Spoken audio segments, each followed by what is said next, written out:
Regarding Operation Sindoor, though I don't have any comments, but please remember, every woman, they have a respect. They take Sindoor from their husband. But PM Modi is saying just like, you are not the husband of everybody. Why you are not giving Sindoor to your Mrs. first? வணக்கம். நாட்டையே நடுநடுங்க வைத்த கொலை வழக்கில் ஆயுள் தண்டனை விதித்து மிக ஒரு சிறப்பான தீர்ப்பை கொடுத்திருக்கிறது நீதிமன்றம். பாஜக கூடாரமே நடுநடுங்கி இருக்கிறது.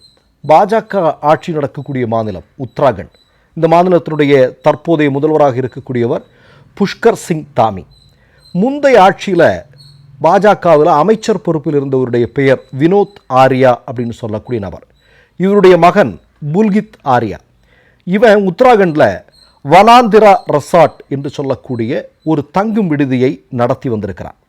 அந்த தங்கும் விடுதியில் ரிசப்ஷனிஸ்டா, அதாவது வரவேற்பாளர் பணியில் இருந்தவருடைய பெயர் அங்கிதா பண்டாரி, 19 வயது பெண்மணி. கடந்த 2022 ஒரு நாள் இந்த பெண்மணி காணாமல் போகிறார்.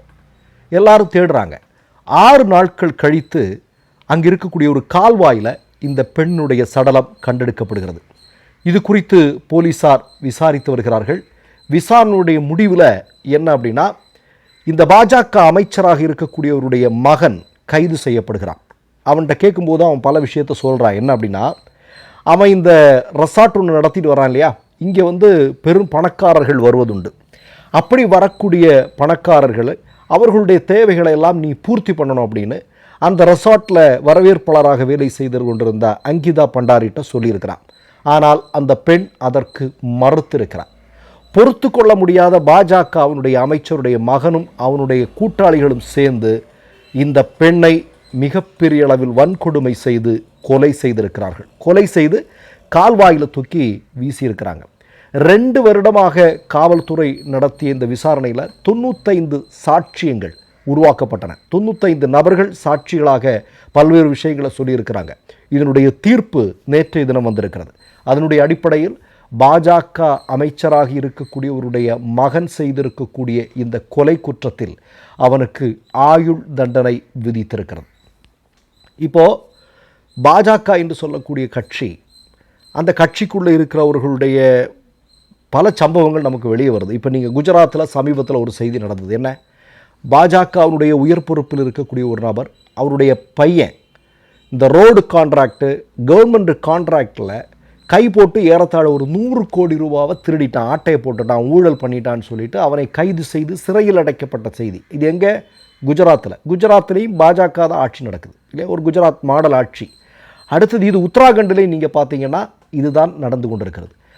இன்னொன்று, நீங்கள் கர்நாடகாவில் நேராக வாங்க. கர்நாடகாவில் நீங்கள் பார்த்தீங்கன்னா பாஜகவினுடைய உயர் பொறுப்புகள் இருக்கக்கூடியவர்களுடைய பிள்ளைகள் எல்லாம் மிகப்பெரிய குற்ற செயலில் ஈடுபட்டு வரக்கூடிய காட்சி, அதற்கான ஆதாரங்கள் பல்வேறு செய்தித்தாள்களில் வந்து கொண்டிருப்பதை நாம் பார்க்க முடிகிறது. இந்தியாவிலேயே அதிகமான குடும்ப வாரிசுகள் இல்லையா, குடும்ப அரசியலை பற்றி இவர்கள் பேசுகிறார்கள். குடும்ப அரசியலை அதிகமாக நிகழ்த்தி கொண்டிருக்கக்கூடிய கட்சி மோடியினுடைய கட்சியான பாஜக.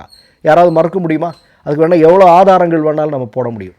ஆனால் என்ன இதில் கூடுதலான விஷயம்னா, பல கட்சிகளில் குடும்ப உறவுகள் பல்வேறு பொறுப்புகள் இருக்கிறாங்க. ஆனால் பாஜகவில் மட்டும் இதுபோன்று மக்கள் விரோத செயல்களை செய்யக்கூடியவர்கள், மக்களுடைய பணத்தை கொள்ளையடிப்பவர்கள், பெண்களை சூறையாடி கொண்டிருப்பவர்கள், சமூக விரோத செயல்களில் ஈடுபடுபவர்கள், இப்படி பல பேர். உங்களுக்கு மறந்திருக்க முடியாது, உத்தரப்பிரதேசத்தில் விவசாயிகள் மோடியினுடைய ஆட்சியில் நடந்துட்டு கூடிய அநீதிக்கு எதிராக விவசாயிகள் போராட்டம் நடத்துகிறார்கள். அவர்களின் மீது கார் ஏற்றி கொலை செய்தான் பாஜகவினுடைய யார் அப்படிங்கிறது உங்களுக்கு தெரியும். அப்போ இதெல்லாம் தொடர்ந்து நடந்து கொண்டிருக்கு. அப்போ பெண்களுக்கு பாஜக ஆட்சியில் என்ன நிலைமை, பெண்களை இவர்கள் எப்படி நடத்துகிறார்கள்? நேற்றைய தினம் கூட நாம் கூட ஒரு வீடியோ போட்டிருந்தோம் இல்லையா, பிரிஜ்பூஷன் சரண் சிங். அவன் ஒரு 1000 ஒரு 100 காரு ஒரு 10,000 பேரோட ஒரு மிகப்பெரிய ஊர்வலத்தை நடத்துகிறான். அதில் எல்லாருக்கும் தண்ணீர்னா மது அளவில்லாமல் ஊற்றி கொடுத்து அவர்கள் குடித்து கொண்டிருக்கிறார்கள் அப்படிங்கிற செய்தியெல்லாம் வந்திருக்கு. அதுவும் அயோத்தியில் ராமர் கோயில் இருக்கக்கூடிய இடத்துல. அவன் என்ன செஞ்சான்? அவன் மீது எங்களை இந்த மாதிரி பாலியல் வன்கொடுமைக்கு உள்ளாக்குனான்னு மல்யுத்த வீராங்கனைகள் சொன்னாங்க. அதிலிருந்து அவனுடைய அப்பா, அந்த பாதிக்கப்பட்ட பெண்ணினுடைய அப்பா போய், இல்லை அந்த என்னுடைய மகள் பொய் சொல்லிட்டான்னு சொன்னது பேரில் இவன் விடுதலையான பிறகு தான் இந்த கொண்டாட்டத்தில் ஈடுபட்ட காட்சியெல்லாம் நம்ம பார்த்தோம். அப்போ ஒட்டுமொத்தமாக பாஜகவில் நீங்கள் பாருங்கள் என்ன நடந்து கொண்டிருக்கிறது பாருங்கள். பெண்கள் பாதுகாப்பு. இன்றைக்கி காலையில் ஒரு செய்தி வந்திருக்குங்க, உத்தரப்பிரதேசத்தில் உத்தரப்பிரதேசத்தில் செல்போன் வெளிச்சத்தில் 4 பெண்களுக்கு பிரசவம் பார்த்திருப்பதாக செய்தி வந்திருக்கு. உத்தரப்பிரதேச மருத்துவமனையில் நடந்து கொண்டிருக்கக்கூடிய விஷயம் நீங்கள் பாருங்கள். அப்போ நான் என்ன நினைக்கிறேன், ஹத்ராஸை நம்ம மறந்துவிட முடியாது, குல்தீப் சிங் செங்காரை நம்ம மறந்துவிட முடியாது இல்லையா? நீங்கள் பாஜக ஆட்சி நடக்கக்கூடிய மாநிலங்களில் பெண்களுக்கு எதிரான கிரைம் குற்றங்கள் எந்த அளவிற்கு அதிகரித்திருக்கிறது என்பதை பார்க்கும்போது நமக்கெல்லாம் ஈரக்கோலை நடுங்கிறோம். அந்த அளவிற்கு மிக மோசமான ஆட்சி இன்றைக்கு பாஜகவால் பல்வேறு மாநிலங்களில் நடைபெற்று கொண்டிருக்கிறது. இப்போ வந்திருக்கக்கூடிய இந்த விஷயங்கிறது இன்னும் இது அடுத்த மேல்முறையிட்டு போவாங்க. ஏன்னா நமக்கு எல்லாருக்கும் தெரியும், இவனுங்க கையில் பணம் இருக்குது, அதிகாரம் இருக்குது, எங்கே வேணாலும் போவானுங்க, எந்த எக்ஸ்ட்ரீமுக்கு வேணாலும் போவானுங்க, போய் தப்பிச்சுக்கிறதுக்கான வாய்ப்புகள் எல்லாம் இருக்குது. ஆனாலும் என்ன சொல்கிற விரும்புகிறேன் அப்படின்னா, பாஜக என்று சொல்லக்கூடிய கட்சியில் பெண்களுக்கான நிலைமை என்ன? பாஜகக்காரன் வர்றனாலே பயமாக தான் இருக்கும் நமக்கு. அதனால தான் நீங்கள் முன்னாடியெல்லாம் வந்திருக்கக்கூடிய செய்தி தான், எங்கள் வீட்டில் பெண் குழந்தைகள் இருக்கிறார்கள், சங்கிகளுக்கு அனுமதி இல்லை என்பது போன்ற செய்திகளெல்லாம் முன்னாடி வந்திருந்ததெல்லாம் நம்ம இதோடு சேர்த்து பார்க்க வேண்டியிருக்கிறது. ஒட்டுமொத்தமாக பாஜக ஆட்சியில் பெண்கள், அதே மாதிரி நீங்கள் பார்த்தீங்கன்னா விவசாயிகள், இளைஞர்கள், இவர்களுடைய பாடு திண்டாட்டமாக இருக்கிறது அப்படிங்கிறதா உண்மை. இன்றைக்கி நீங்கள் பாஜக ஆட்சி நடக்கக்கூடிய பல மாநிலங்களில் பல லட்சம் பெண்கள் காணவில்லை அப்படிங்கிற செய்தியெல்லாம் சர்வசாதாரணமாக வந்து கொண்டிருக்கிறது இல்லையா? நீங்கள் சர்வசாதாரணமாக பார்க்குறோம். ஆனால் இன்னொரு பக்கம் என்ன, மோடி போகிற இடம் பூரா சொல்லிகிட்டு இருக்கிறாரு. என்ன சொல்கிறாரு? என்னுடைய உடம்பில் ரத்தத்துடன் கூட என்ன ஓடுது, குங்குமமும் சேர்ந்து ஓடிக்கொண்டிருக்கிறது. அதுக்கு மம்தா பானர்ஜி சரியான பதிலடி கொடுத்துருக்குறாங்க. அது வேற இல்லையா? Just as a BJP leader, Jumla party, BJP Jumla party, some people are saying, it is not I am saying, that hopping, dumping Jagan's party,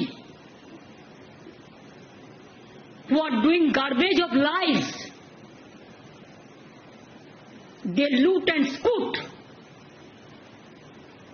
the country, and it won't look nice to talk in this manner, in a big way. Regarding Operation Sindoor, though I don't have any comments, but please remember, every woman, they have a respect. They take Sindoor from their husband. But PM Modi is saying just like, you are not the husband of everybody. Why you are not giving Sindoor to your Mrs. first? Sorry to say, I should not go into all this matter, but you compel us. You compel us in the name of Operation Sindoor, the Bengal operation. That's why you compel us to open our mouth.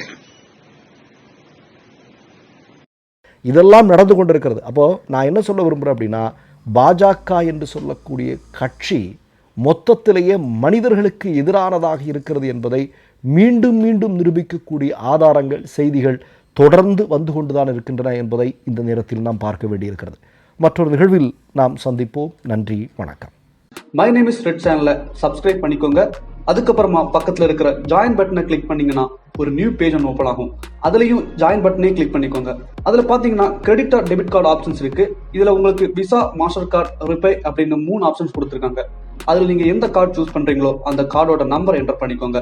அப்புறமா கார்டோட validity month and இயரை type பண்ணிக்கோங்க. அடுத்தபடியா உங்க கார்டோட பின்னால CVC கோடுன்னு சொல்லிட்டு 3 numbers கொடுத்துருப்பாங்க. அந்த நம்பர் இதில் என்டர் பண்ணிக்கோங்க. அப்புறமா அட்ரஸ் அண்ட் இன்ஃபர்மேஷன் என்டர் பண்ணிட்டு பைங்கிற பட்டனை கிளிக் பண்ணிக்கோங்க. ஒருவேளை உங்க கார்டு நம்பர் இன்வாலிட்னு காமிச்சிச்சுன்னா உங்க கார்டுல இன்டர்நேஷனல் யூசேஜை எனேபிள் பண்ணுங்க.